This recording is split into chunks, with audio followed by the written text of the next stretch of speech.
primera bomba atómica en un desierto de Nuevo México el 16 de julio de 1945. Luego de estallar esta bomba, dejó un cráter de 18 metros de profundidad y de 1525 metros de ancho. La siguiente bomba lanzada fue una de uranio, U-235, y fue lanzada sobre la ciudad de Hiroshima. Al instante murieron 70.000 personas y arrasó con la mayoría de edificios. En la actualidad, los científicos han desarrollado la bomba de neutrón, lo último en armas nucleares. Aquí cabe la pregunta: ¿será que el final del mundo será producto de una guerra atómica? ¿Cómo mantener su cordura cuando el mundo se viene abajo? Este es el tema que hoy nos trae el pastor Adrián Rogers en la voz del pastor Lenín de Llanón. Cordiales saludos, apreciados amigos. Les invito a abrir sus Biblias en 2 de Pedro, capítulo 3, comenzando desde el versículo 10. Dice: pero el día del Señor vendrá como ladrón en la noche, en el cual los cielos pasarán con gran estruendo, y los elementos ardiendo serán deshechos, y la tierra y las obras que en ella hay serán quemadas. Puesto que todas estas cosas han de ser deshechas, ¿cómo no debéis vosotros andar en santa y piadosa manera de vivir, esperando y apresurándoos para la venida del día de Dios, en el cual los cielos encendiéndose serán deshechos, y los elementos, siendo quemados, se fundirán? Pero nosotros esperamos, según sus promesas, cielos nuevos y tierra nueva, en los cuales mora la justicia. Por lo cual, oh amados, estando en espera de estas cosas, procurad con diligencia ser hallados por Él sin mancha e irreprensibles, en paz. Y tened entendido que la paciencia de nuestro Señor es para salvación. Como también nuestro amado hermano Pablo, según la sabiduría que le ha sido dada, os ha escrito, casi en todas sus epístolas, hablando en ellas de estas cosas, entre las cuales hay algunas difíciles de entender, las cuales los indoctos e inconstantes tuercen, como también las otras escrituras, para su propia perdición. Así que vosotros, oh amados, sabiéndolo de antemano, guardaos, no sea que, arrastrados por el error de los inicuos, caigáis de vuestra firmeza. Antes bien, creced en la gracia y el conocimiento de nuestro Señor y Salvador Jesucristo. A Él sea gloria, ahora y hasta el día de la eternidad. Amén. Hasta aquí la palabra de Dios. La era atómica nació el 2 de diciembre de 1942 a las 3:36 de la tarde bajo un estadio abandonado, el Starkfield de Chicago. Unos científicos trabajaban en ese edificio y ellos produjeron la primera reacción atómica en cadena. Desde esa ocasión era teóricamente posible construir una bomba atómica. Luego, Estados Unidos hizo explotar la primera bomba atómica el 16 de julio de 1945 a las 5:20 de la mañana en el árido desierto aproximadamente 50 millas de Alamogordo, en Nuevo México. Esa bomba estaba montada en una enorme torre de acero con barras de 10 pulgadas que pesaban 90 libras por pie. Cuando la bomba explotó, la torre se evaporizó. Sus escombros fueron lanzados 7 millas en el aire. La bomba dejó un cráter de 18 metros de profundidad y 1.525 metros de anchura. 5,5 kilómetros a su alrededor, la tierra hirvió y quedó fundida como vidrio. La primera bomba atómica fue lanzada en la ciudad de Hiroshima, que tenía aproximadamente 350.000 habitantes, a las 8:15 de la mañana, el 6 de agosto de 1945. Esa bomba era de 14 pies de largo y aproximadamente 5 pies de diámetro. Pesaba 10.000 libras. Era una bomba de uranio U-235. Fue detonada a 5.000 metros sobre Hiroshima. Cuando esa bomba fue detonada, mató instantáneamente a 70.000 personas. La mayoría de los edificios en esa ciudad fueron nivelados o tan severamente dañados que no se pudieron volver a usar. Luego, el 1 de noviembre de 1952, Estados Unidos explotó la primera bomba de hidrógeno en una isla pequeña en el Océano Pacífico. La llaman un atolón. casi hizo desaparecer la islita de 1 milla de largo y dejó un cráter en el suelo del océano de una profundidad de 53 metros. Nos dicen que una explosión de la bomba de hidrógeno tiene más poder detonador que todas las bombas que fueron lanzadas en Alemania y Japón en la Segunda Guerra Mundial. Hoy nuestros científicos han desarrollado la bomba de neutrón. Es lo más avanzado en armas nucleares porque deja muy poco residuo de radiación. La idea es que una vez que la bomba sea lanzada y las tropas enemigas sean destruidas, el territorio puede ocuparse rápidamente. Y usted me preguntará, ¿bien, vamos a presenciar algo a eso? ¿Las naciones y la sociedad que conocemos van a ser aniquiladas por una guerra atómica o neutrónica? Será una explosión atómica o neutrónica, pero creo con todo mi corazón que será Dios quien apretará el botón. Y Dios lo describe en el versículo 10. Leamos nuevamente. Pero el día del Señor vendrá como ladrón en la noche, en el cual los cielos pasarán con gran estruendo, y los elementos ardiendo serán deshechos, y la tierra y las obras que en ella hay serán quemadas. Ve usted la palabra elementos. Los elementos ardiendo serán deshechos. La palabra griega que se traduce elementos habla de los componentes que unen la materia. Y creo que aquí Dios está hablando de la estructura atómica del universo, llamada los elementos. Los propios elementos, los componentes con los cuales se divide la materia, se deshacerán. Mire la palabra desecha en el versículo 11. Puesto que todas estas cosas han de ser deshechas. Deshechas es la palabra lugo, que literalmente significa desatar o soltar. Por ejemplo, Juan el Bautista dijo de Jesús: viene tras de mí el que es más poderoso que yo, a quien no soy digno de desatar la correa de su calzado. Lázaro salió de la tumba envuelto en vendas y Jesús dijo: desatadle y dejadle ir. Es la misma palabra. Es decir, estos elementos que constituyen la materia serán desatados. Existe algo que los mantiene unidos, que se desatará. Luego en el versículo 10 dice que los elementos ardiendo serán deshechos. La palabra ardiendo es un término médico que significa calor interno, fiebre, calentura. Verá, la Biblia dice que los cielos y la tierra están guardados o almacenados con fuego. En el versículo 7, pero los cielos y la tierra que existen ahora están reservados por la misma palabra, guardados para el fuego. Literalmente significa que los cielos y la tierra ahora mismo están almacenados con fuego. La naturaleza nuclear del universo está toda compuesta de electricidad, que es fuego, cargas eléctricas. Está almacenada con fuego. Y cuando todos los elementos sean desatados en una espectacular reacción en cadena, los cielos y la tierra se quemarán con su propio calor interior. Bueno, tal vez no llegue a ser como estoy diciendo, pero amigo, ocurrirá. Pedro nos habla a usted y a mí en el versículo 11 cuando dice: puesto que todas estas cosas han de ser deshechas, o sea, todo será destruido, ¿cómo no debéis vosotros andar en santa y piadosa manera de vivir? Observe que no es una pregunta, es una exclamación. Él está diciendo, ¿qué clase de personas debemos ser? Él no está haciendo ninguna pregunta. La palabra manera realmente significa de otro modo. Tiene la idea de ser un extranjero, un forastero. Habla de una conducta que no es normal. Lo que él está diciendo es que cuando nosotros, conociendo lo que sabemos, no podemos ser como todos los demás. Nuestra conducta no es de este mundo. Debemos ser diferentes porque Pedro nos ha dicho que somos extranjeros y peregrinos. Un extranjero no está en su casa y un peregrino está en camino a su casa. Nosotros no somos ciudadanos de la tierra tratando de llegar al cielo, sino que somos ciudadanos del cielo de paso por la tierra. Por ello debemos ser diferentes. Nuevamente la palabra: ¿cómo no debéis vosotros andar en santa y piadosa manera de vivir? Como si fuésemos de otro mundo, nuestra manera de vivir debe ser diferente. Nuestro andar, vestir, caminar, hablar debe ser diferente.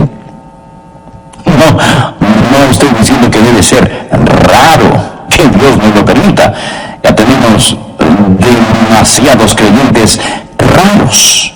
No dije raros, sino diferentes, gente peculiar. Si usted es raro, repele a la gente.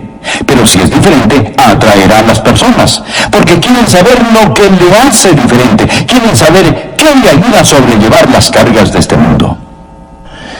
Luego nos dice que debemos andar santa y piadosamente. La palabra santa habla de nuestro carácter y piadosamente habla de nuestra conducta. Esa es la manera en que nosotros debemos vivir. Pero cuando se habla de santidad, muchos se ponen nerviosos.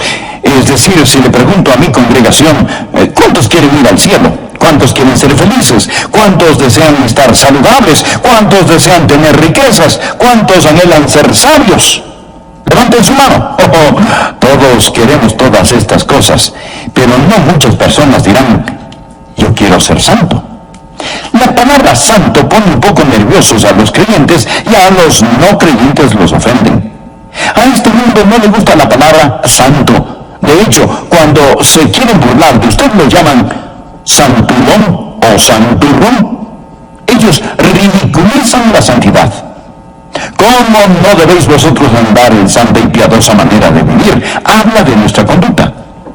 ¿Qué significa literalmente la palabra santo?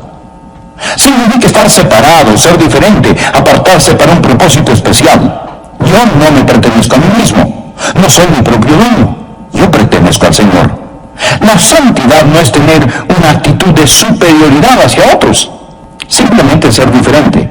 La santidad no es tampoco estar enclaustrado en un monasterio o convento. No significa retirarse. El ser santo significa ser diferente a las personas de este mundo. De hecho, significa ser como Dios. Pedro nos dice lo que significa en 1 de Pedro capítulo 1, versículo 15. No es difícil de entender si usted lee la palabra de Dios. Dice, como aquel que os llamó es santo, sed también vosotros santos en toda vuestra manera de vivir. Dios es santo. Y el ser santo, por consiguiente, es simplemente ser como Dios. A su vez, leamos 2 de Pedro capítulo 3, versículo 11. Puesto que todas estas cosas han de ser deshechas, ¿cómo no debéis vosotros andar en santa y piadosa manera de vivir? Ahora, ¿qué es la piedad? Es simplemente estar consagrado y agradar a Dios. Si usted agrada a Dios, no importa a quién desagrade. Pero si desagrada a Dios, no importa quién usted agrade, nosotros debemos ser piadosos, es decir, agradar a Dios con nuestra manera de vivir. Hasta ahora solo he mencionado la introducción del mensaje. ¿Cómo mantener una cordura cuando el mundo se viene abajo? Pedro nos da 5 puntos que quiero que estudiemos. Pedro nos está preguntando qué clase de personas debemos ser al saber lo que va a suceder. Que un día todo esto con lo que el hombre sueña, hace planes y ha vendido su alma por alcanzar, va a terminar en plasma fundida. Puesto que todas estas cosas han de ser deshechas, ¿cómo no debéis vosotros andar en santa y piadosa manera de vivir? Su carácter y su conducta. Luego describe esa conducta y sus 5 componentes. ¿Qué tipo de persona debe ser usted? Primero, usted necesita ser una persona que espere su venida. Mire el versículo 12. Esperando y apresurándoos para la venida del día de Dios. Versículo 13. Pero nosotros esperamos, según sus promesas, cielos nuevos y tierra nueva. Versículo 14. Por lo cual, oh amados, estando en espera de estas cosas, procurad con diligencia ser hallados por Él sin mancha e irreprensibles. ¿Lo ven? La palabra esperar es anticipación y expectativa. Todo creyente debe estar esperando la venida de Jesucristo hoy. Hoy. Su venida es inminente. En Mateo 24, versículo 36, Jesús dijo, pero el día y la hora nadie sabe, ni aun los ángeles de los cielos, sino solo mi Padre. Si alguien intenta ponerle fecha a la segunda venida de Jesucristo, simplemente hágale conocer este versículo. Ahora el versículo 38. Porque como en los días antes del diluvio estaban comiendo y bebiendo, casándose y dándose en casamiento, hasta el día en que Noé entró en el arca, y no entendieron hasta que vino el diluvio y se los llevó a todos, así será también la venida del Hijo del Hombre. Las personas estaban llevando sus vidas como de costumbre. Y de repente vino el diluvio y entonces fue demasiado tarde. Pedro nos dice que sucederá igual cuando Jesucristo regrese. Versículo 42. Velad pues, porque no sabéis a qué hora ha de venir vuestro Señor. Usted no sabe el día, usted no sabe la hora. Mi estimado amigo, esta puede ser la hora. Él está diciendo que velemos. Versículo 44. Por tanto también vosotros estad preparados, porque el Hijo del Hombre vendrá a la hora que no pensáis. Y usted dirá, pastor, usted dijo que lo esperáramos hoy. Yo no creo que Jesús venga hoy. Bien, esa es la mejor señal de que sí puede regresar hoy. El Hijo del Hombre vendrá a la hora que no pensáis. Pedro nos dice que esperemos en cualquier momento la venida del Señor, y es por esa esperanza que nos mantenemos puros. Jesucristo nos dice en Lucas capítulo 12, verso 35, estén ceñidos vuestros lomos y vuestras lámparas encendidas. Esto significa estar listos para viajar. Y vosotros sed semejantes a hombres que aguardan a que su Señor regrese de las bodas, para que cuando llegue y llame, le abran enseguida. Debemos ser como siervos que esperan que su amo regrese de una fiesta. Ahora, mire este precioso versículo que tengo subrayado en mi Biblia, el verso 37. Bienaventurados aquellos siervos a los cuales su Señor, cuando venga, halle velando. Versículo 39. Pero sabed esto, que si supiese el padre de familia a qué hora el ladrón había de venir, velaría ciertamente, y no dejaría minar su casa. Vosotros pues también estad preparados, porque a la hora que no penséis, el Hijo del Hombre vendrá. Entonces Pedro le dijo, Señor, ¿dices estas parábolas a nosotros o también a todos? ¿Lo ven? Pedro estaba presente cuando el Señor dijo que tenemos que velar o estar preparados, esperando. Versículo 42. Y dijo el Señor, ¿quién es el mayordomo fiel y prudente al cual su Señor pondrá sobre su casa para que a tiempo les dé su ración? Bienaventurado aquel siervo al cual, cuando su Señor venga, le halle haciendo así. En verdad os digo que le pondrá sobre todos sus bienes. Ahora, escuche lo que dice el versículo 45.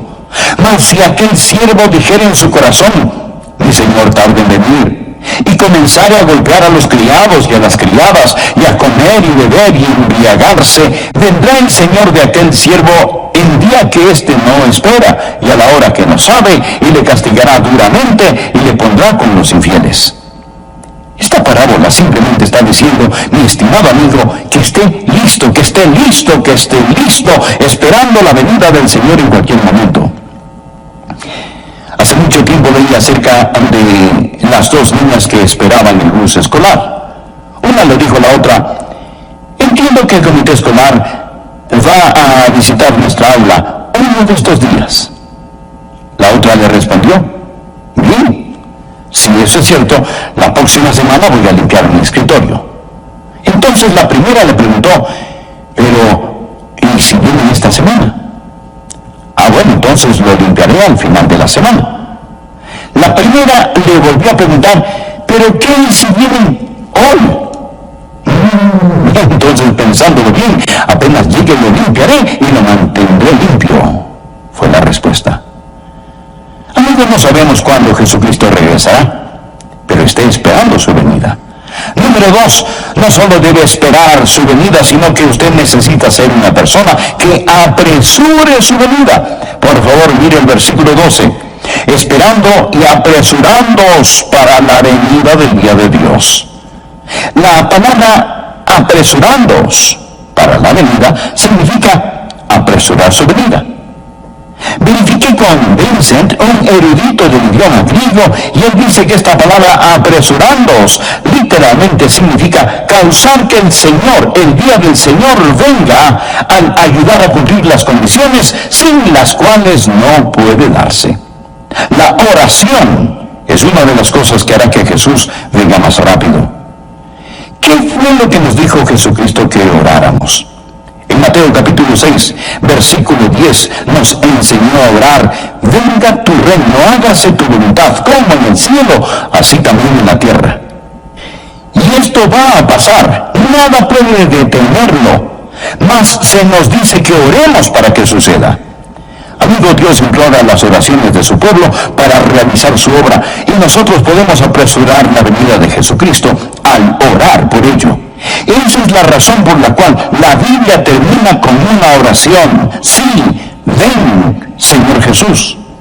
Otra forma de acelerar la venida de nuestro Señor Jesucristo, no solo a través de la oración, sino a través de la evangelización. La Biblia dice aquí que la única razón por la que Jesucristo no ha venido todavía es porque espera que más personas sean salvadas. Mire el versículo 9. El Señor no retarda su promesa, según algunos la tienen por tardanza, sino que es paciente para con nosotros, no queriendo que ninguno perezca, sino que todos procedan al arrepentimiento. El versículo 15 dice: y tened entendido que la paciencia de nuestro Señor es para salvación. Ahora, por favor, ambos versículos. El Señor no tarda en cumplir su promesa, sino que el Señor es paciente para con nosotros. ¿Y qué es la paciencia de Dios? Él no quiere que nadie perezca. Su paciencia es para nuestra salvación. Hechos capítulo 15 cuenta cómo Dios desde el principio escogió de entre los gentiles un pueblo para su nombre, y que después regresaría y reconstruiría el tabernáculo de David. ¿Qué significa esto? Simplemente significa que Dios ahora mismo está en un programa de construcción. Él está edificando la esposa, la iglesia del Señor Jesucristo. Hay un número conocido solo por Dios, y cuando esa última persona se salve, entrará la plenitud o la totalidad de los gentiles, y Jesús regresará por su novia.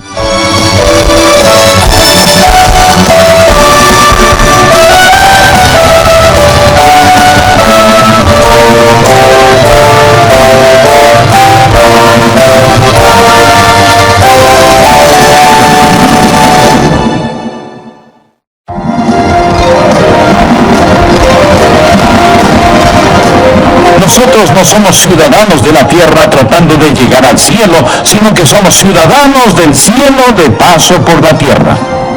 Por ello debemos ser diferentes. Nuevamente la palabra: ¿cómo no debéis vosotros andar en santa y piadosa manera de vivir? Como si fuésemos de otro mundo, nuestra manera de vivir debe ser diferente. Nuestro andar, vestir, caminar, hablar debe ser diferente.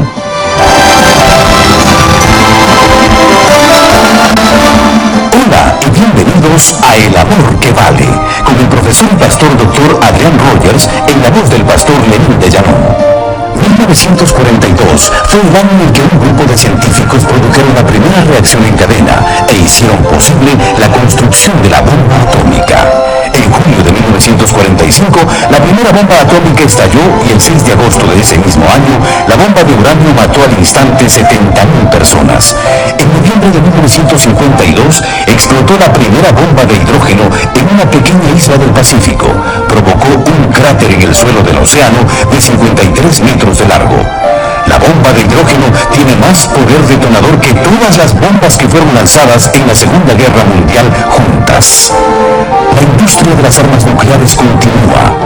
El punto es que si el fin del mundo se produce por una explosión atómica, seguro que esos botones estarán bajo el control del Señor. Hoy continuamos con la segunda parte del tema: cómo mantener su cordura cuando el mundo se viene abajo. Enseguida, el Dr. Adrián Rogers, en la voz del pastor Lenín de Llanón.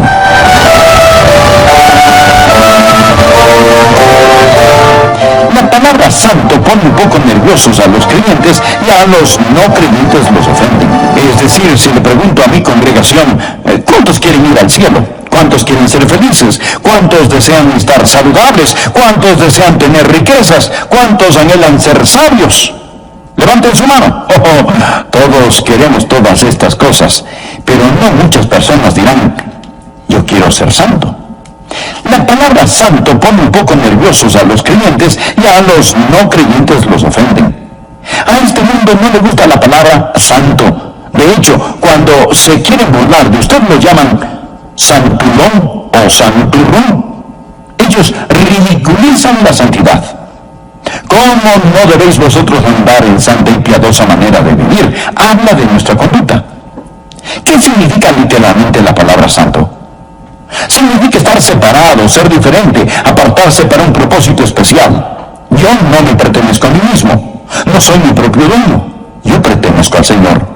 La santidad no es tener una actitud de superioridad hacia otros. Simplemente ser diferente. La santidad no es tampoco estar enclaustrado en un monasterio o convento. No significa retirarse. El ser santo significa ser diferente a las personas de este mundo. De hecho, significa ser como Dios.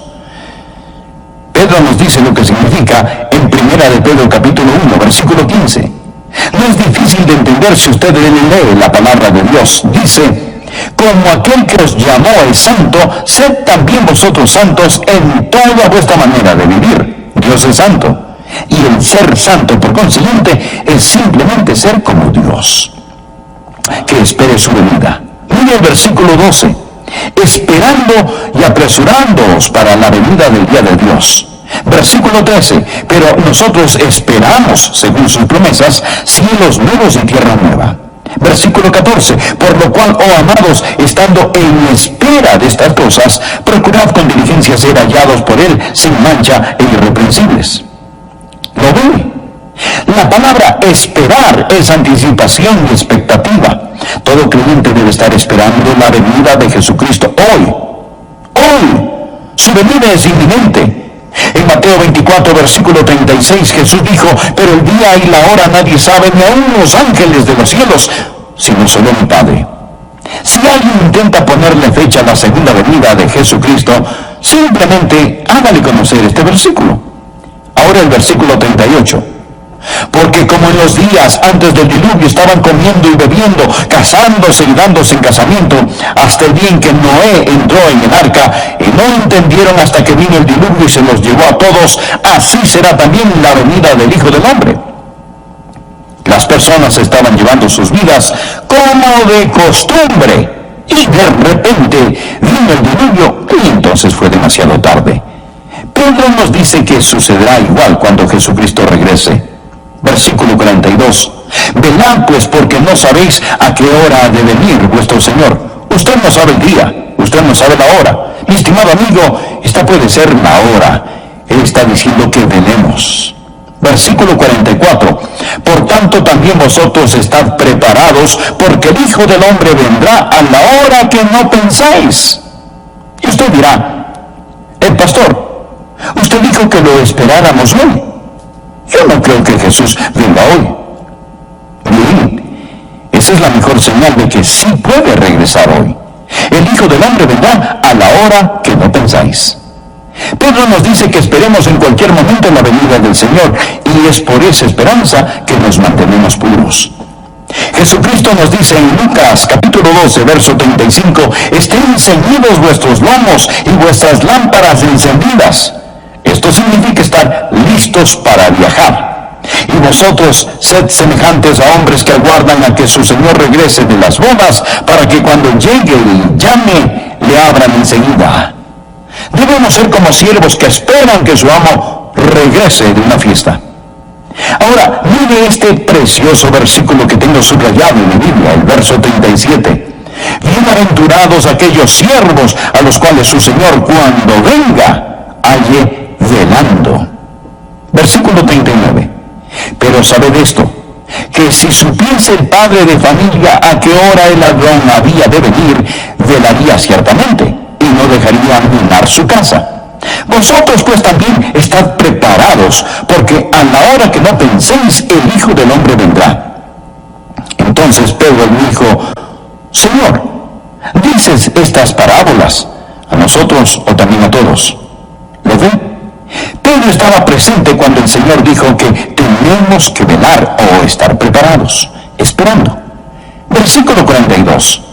Y dijo el Señor: ¿quién es el mayordomo fiel y prudente al cual su Señor pondrá sobre su casa para que a tiempo les dé su ración?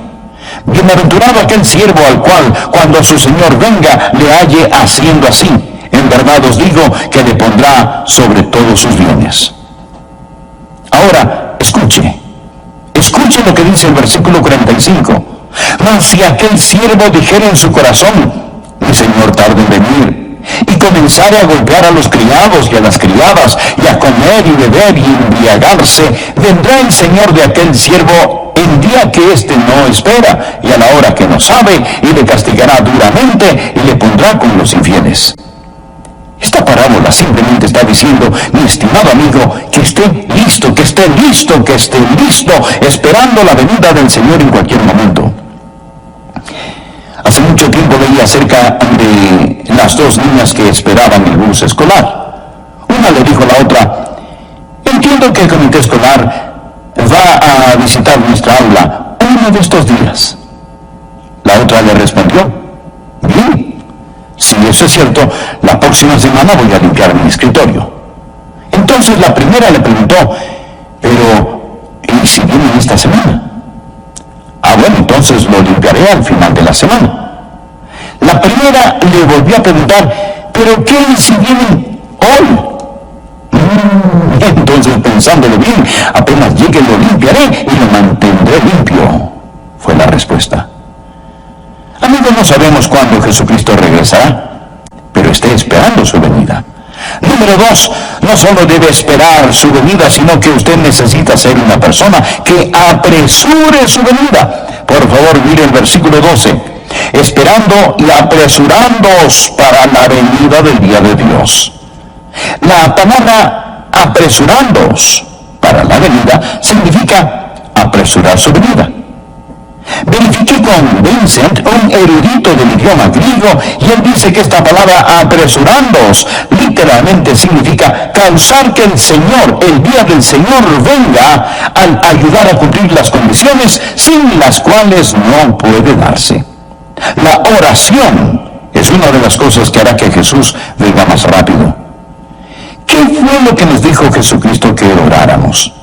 En Mateo capítulo 6, versículo 10, nos enseñó a orar, venga tu reino, hágase tu voluntad, como en el cielo, así también en la tierra.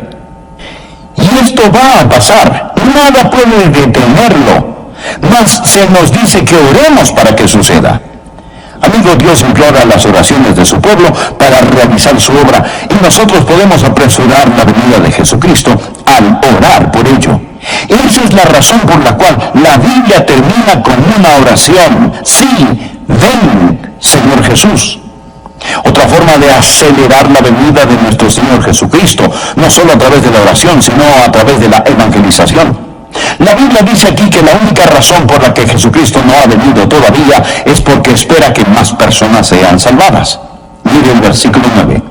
El Señor no retarda su promesa, según algunos la tienen por tardanza, sino que es paciente para con nosotros, no queriendo que ninguno perezca, sino que todos procedan al arrepentimiento. El versículo 15 dice, y tener entendido que la paciencia de nuestro Señor es para salvación.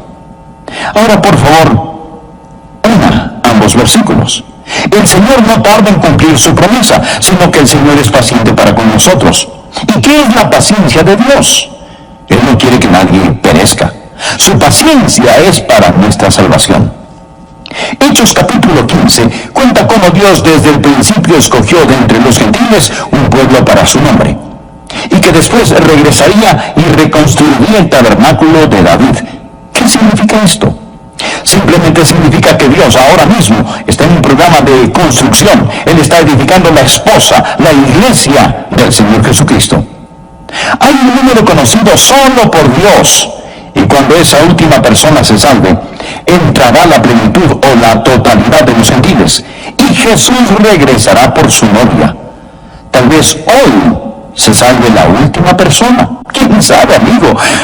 Puede ser quizás usted al escuchar este mensaje. Debemos trabajar por su venida, principalmente a través de la oración. Sí, ven, Señor Jesús. Y el ganar almas o evangelización, porque cuando traemos almas a Cristo, aceleramos su regreso. Número 3, no solo debemos esperar y apresurar su venida, sino que usted necesita ser una persona viva por su venida. Veamos el versículo 14, dice sin pecado.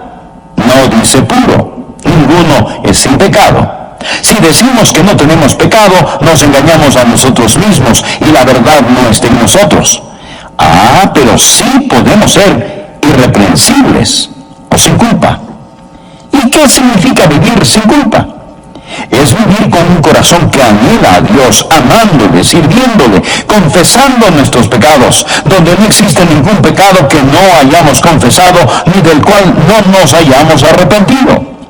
Luego Pedro habla que debemos vivir en paz, que Él nos halle en paz. Esto significa en paz con Dios y con nuestros hermanos y hermanas en Cristo, pero también quiere decir serenidad. Un sermón como este pone nerviosos a muchas personas, pero no es para estar turbados. Lo que estamos predicando hoy es para darles consuelo, para darles paz. ¿Sabe por qué tenemos paz? Porque somos los únicos que realmente sabemos lo que va a pasar. Existen 3 categorías de personas en el mundo: los que tienen miedo, los que no saben lo suficiente como para tener miedo y los que conocen su Biblia. Estimado amigo, tenga la paz de Dios y la pureza de Dios. Viva para su venida. Uno de estos días, pronto y muy pronto, Él va a aparecer. ¿Cómo puede mantenerse puro? ¿Cómo puede estar sin culpa? ¿Cómo puede vivir en paz? La única manera que yo conozco es fijando su mirada en Jesús. Leí acerca de un atleta, el señor Blondine. Él era un equilibrista que ataba un alambre a lo largo de las cataratas de Niágara. Y sobre las rugientes cataratas, este hombre caminaba sin una red de seguridad sobre ese alambre de un extremo a otro. En una entrevista le preguntaron que cuál era su técnica. Él respondió: yo pongo una gran estrella plateada sobre la otra plataforma a la cual camino y nunca quito mi mirada de esta. Necesitamos poner nuestra mirada en el Señor Jesucristo y no quitarla, porque la Biblia dice: y todo aquel que tiene esta esperanza en Él se purifica a sí mismo, así como Él es puro. Y esa es la forma en que debemos estar viviendo en estos últimos días.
Por su regreso.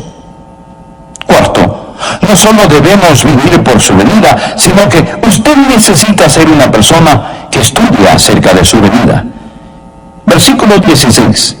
Casi en todas sus epístolas, hablando en ellas de estas cosas, Pablo escribió sobre esto una y otra vez, entre las cuales hay algunas difíciles de entender, las cuales los indoctos e inconstantes tuercen, como también las otras escrituras, para su propia perdición. No piense que usted puede tomar una Biblia, hojear sus páginas y entenderla. Oh, no, de ninguna manera. Pedro dice que Pablo escribió sobre la segunda venida de Jesús, pero según Pedro, un apóstol lleno del Espíritu Santo, dijo que hay algunas cosas difíciles de entender. ¿Ha tenido usted alguna vez dificultad en entender las Escrituras? Permítame decirle, mi amigo, que está en buena compañía. Simón Pedro dijo, hay algunas difíciles de entender, pero ahora preste atención, las cuales los indoctos e inconstantes tuercen, como también las otras escrituras, para su propia perdición. Los indoctos o ignorantes e inconstantes o inestables a veces tuercen las escrituras. La palabra tuercen literalmente significa poner a una persona en un potro de tortura, como se hacía en los tiempos medievales. Es lo que algunos hacen con la palabra de Dios. Ellos usan su propia cámara personal de tortura, con su ignorancia y su inestabilidad, y toman la palabra de Dios y la tuercen. Usted puede hacer que la Biblia diga lo que sea. La ilustración clásica.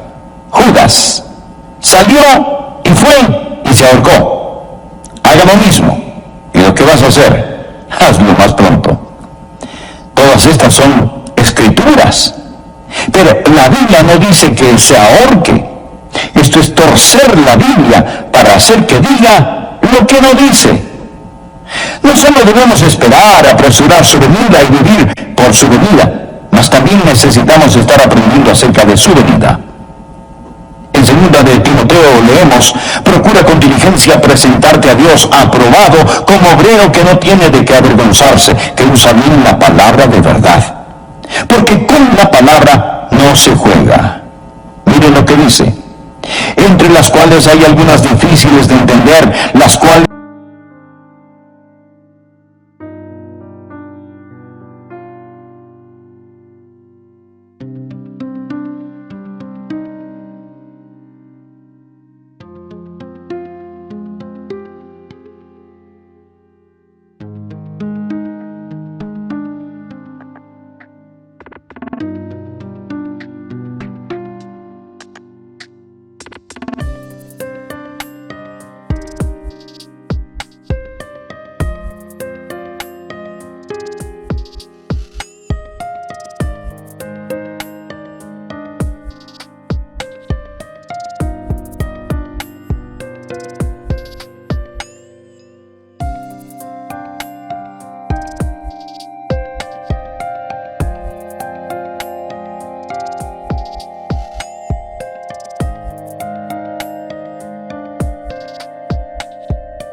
los indoctos e inconstantes tuercen, como también las otras escrituras. Ahora escuche: para su propia perdición.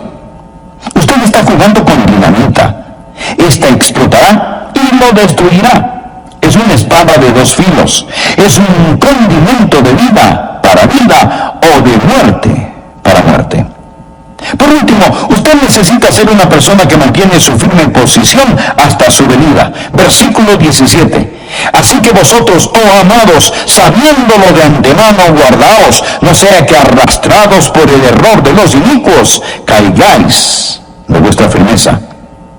Aférrese a la palabra de Dios, manténgase firme, siga la trayectoria correcta, no caigáis de vuestra firmeza. Ahora bien, Él no habla de caer de vuestra salvación. Él está hablando de caer de su firme posición. ¿Y cómo logramos no caer de nuestra firme posición? Versículo 18. Antes bien, creced en la gracia y el conocimiento de nuestro Señor y Salvador Jesucristo. A Él sea gloria ahora y hasta el día de la eternidad. Amén. ¿Sabe cuál es la forma de no caer de su firmeza? Crecer en la gracia y el conocimiento. En el idioma griego literalmente dice: siga creciendo, simplemente siga creciendo. Crezca en gracia y crezca en conocimiento. La gracia sin el conocimiento lo hará demasiado suave, y el conocimiento sin gracia lo hará demasiado duro. Crecer en la gracia y el conocimiento de nuestro Señor y Salvador Jesucristo. Amigos, lo que le pasa a mucha gente es que pasan adelante, se salvan y luego se duermen. Y con razón se caen. Ellos no siguen creciendo. Siga creciendo en la gracia y el conocimiento de nuestro Señor y Salvador Jesucristo. Amo la conclusión de este versículo. A Él sea gloria ahora y hasta el día de la eternidad. Amén. ¿Está usted listo para la venida de Jesucristo? ¿Lo está? Alístese, prepárese. Puesto que todas estas cosas han de ser deshechas, ¿cómo no debéis vosotros andar en santa y piadosa manera de vivir, esperando y apresurándoos para la venida del día de Dios? Si usted solo vive para este mundo, amigo, qué tonto es hacer eso. Si sigue a Satanás, está siguiendo un perdedor. Los reinos de este mundo se convertirán en los reinos de nuestro Dios Jesucristo. A Él sea la gloria ahora y hasta el día de la eternidad. Amén. Amigo, no siga a